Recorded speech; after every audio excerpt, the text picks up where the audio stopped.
Most of us know Judas as the man who betrayed Jesus, the one disciple who turned against him for 30 pieces of silver. His name is not remembered with pride or humility. Instead, it is often used as an insult, symbolizing treachery, deception, and a lack of moral character. In the Bible, Judas is portrayed as someone who made terrible choices. Betrayal and disloyalty are the main traits we associate with him. But why am I talking about Judas as a vampire? Well, while researching new topics, I came across an early 20th century text called The Vampire, His Kith and Kin, by an English author and clergyman named Montague Summers. This book explores myths and folklore about vampires. One legend in particular stood out. Summers mentions a secretive cult from Serbia and Romania who called themselves the Children of Judas.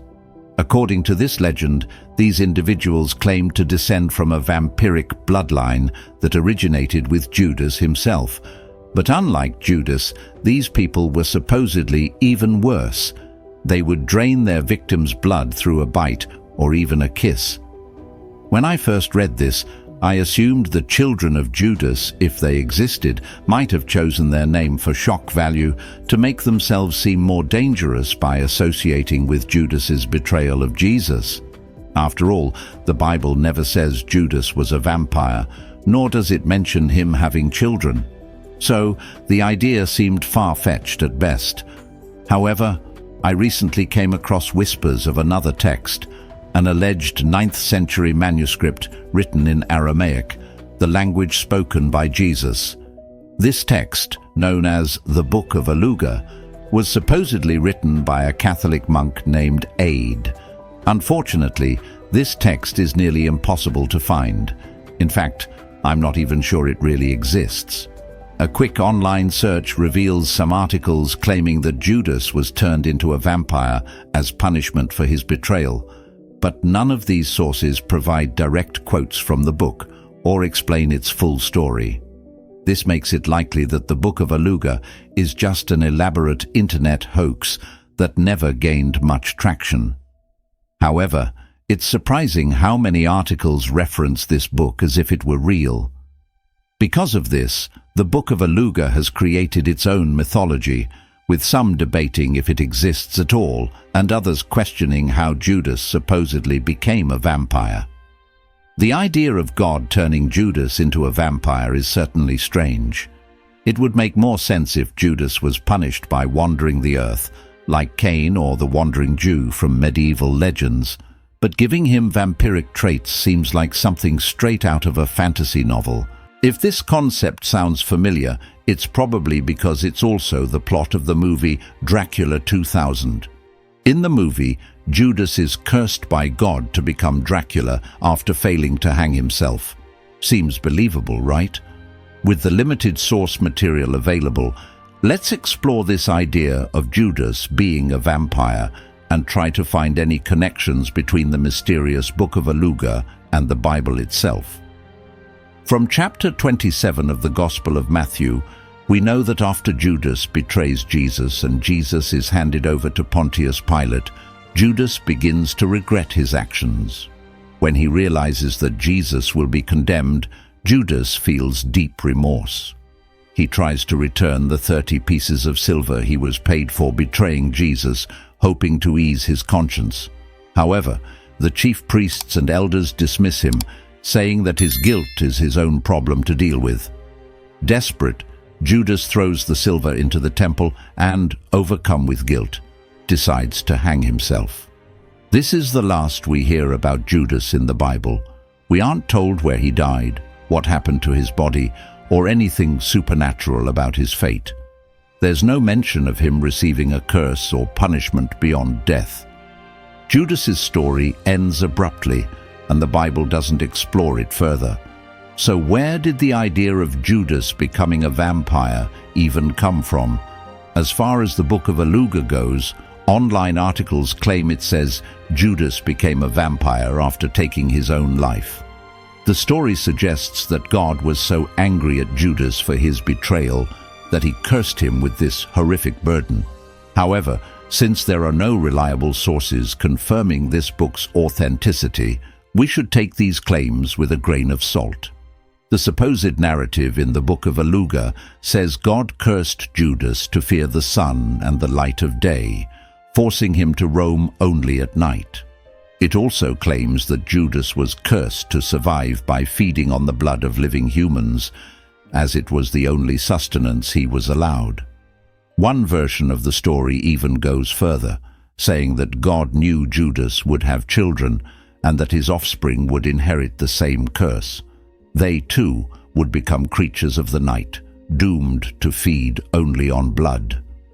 Another idea from the Book of Aluga claims that silver, the cross, and Christians themselves would become things Judas feared or avoided. This idea might tempt some to connect later vampire myths with this account, trying to give it credibility.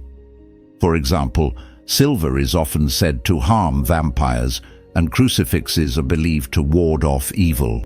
Some justify this by suggesting that because Judas was paid in silver and later tried to rid himself of it, silver became a symbol to repel wickedness, including vampires.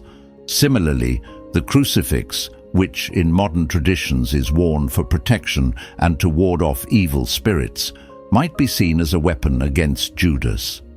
Since Judas's betrayal led to Jesus's crucifixion, the crucifix would understandably serve as a grim reminder of his actions and could be imagined as something that haunts him and his supposed vampire lineage. There are also other reasons why some might believe Judas was a vampire, even though there's no evidence of this in the Bible. For example, in Catholic and Jewish traditions, there was a superstition that Judas had red hair.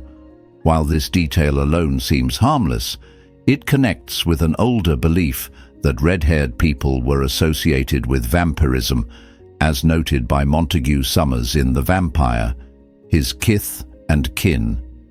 While this offers a slightly stronger argument, it still doesn't align with biblical scripture.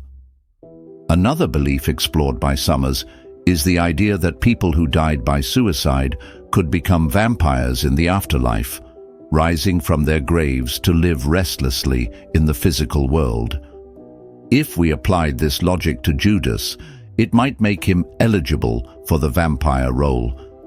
However, there are major issues with the Book of Aluga beyond its questionable authenticity. The story that Judas became a vampire and had vampire children is not only far removed from the Gospel of Matthew, but also introduces ideas that don't fit with traditional biblical teachings or the character of God. For example, why would God punish Judas by turning him and his descendants into vampires who survive by feeding on innocent people's blood? Such a punishment seems more like a strange fantasy than something that aligns with the motives of a just and moral biblical God. Instead of serving as a fitting punishment, this idea contradicts everything we know about God's nature in Scripture. It almost feels like God, in this account, allowed Judas to keep doing bad things. Not only is Judas made immortal, though it's implied he'll suffer from being unable to live a normal life, but he is also turned into a mass-murdering monster. The closest comparison we have in Scripture is God's curse on Cain, where Cain is made to wander the earth. But even then, Cain isn't transformed into something else, and his existence doesn't directly harm others. The Book of Aluga tries to paint Judas as the very first vampire, but this idea has its own problems. Vampire-like myths existed long before Judas's time, as far back as Babylonian times, though not in the way we know vampires today or how the Book of Aluga describes them. For instance, in Babylonian folklore, there were evil spirits called Lutu, who drank the blood of infants. These spirits, considered night demons, weren't necessarily limited to darkness, nor did they fear silver. In ancient Greece, there was the Lamia, a monstrous woman who also drank children's blood. Both of these myths predate Christ, meaning Judas couldn't have been the first vampire. You could argue he was the first modern vampire, closer to the ones we know today, But even those ideas didn't become popular until the 19th century, thanks to Bram Stoker's Dracula. The idea of cursing an entire bloodline, as described in the Book of Aluga, also doesn't align with the biblical God's teachings. While God does lay down heavy punishments in the Bible, he doesn't curse a person's entire family line for their sins.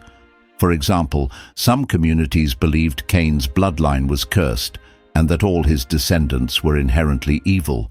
But the Bible disproves this idea, showing Cain's descendants as contributors to society, like Jabal, who pioneered agriculture, Jubal, who created music, and Tubal-Cain, who developed metalwork. This suggests God didn't curse Cain's bloodline, and it's reasonable to think he wouldn't have cursed Judas's bloodline either, even if he prolonged Judas's existence as a vampire. This idea is supported by Ezekiel 18:20, where God says, "The soul that sins, it shall die. The son shall not bear the guilt of the father, nor the father bear the guilt of the son. The righteousness of the righteous shall be upon him, and the wickedness of the wicked shall be upon him." This makes it clear that each person is responsible for their own sins, not the sins of their ancestors.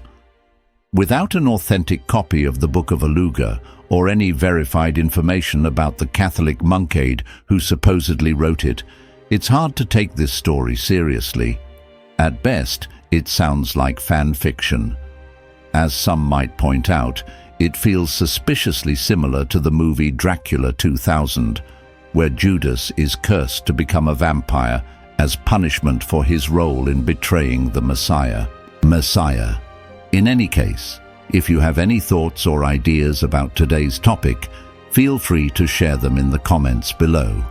As always, if you enjoyed this episode, don't forget to give this video a like and subscribe to the channel for more content just like this. Until next time, take care and stay curious.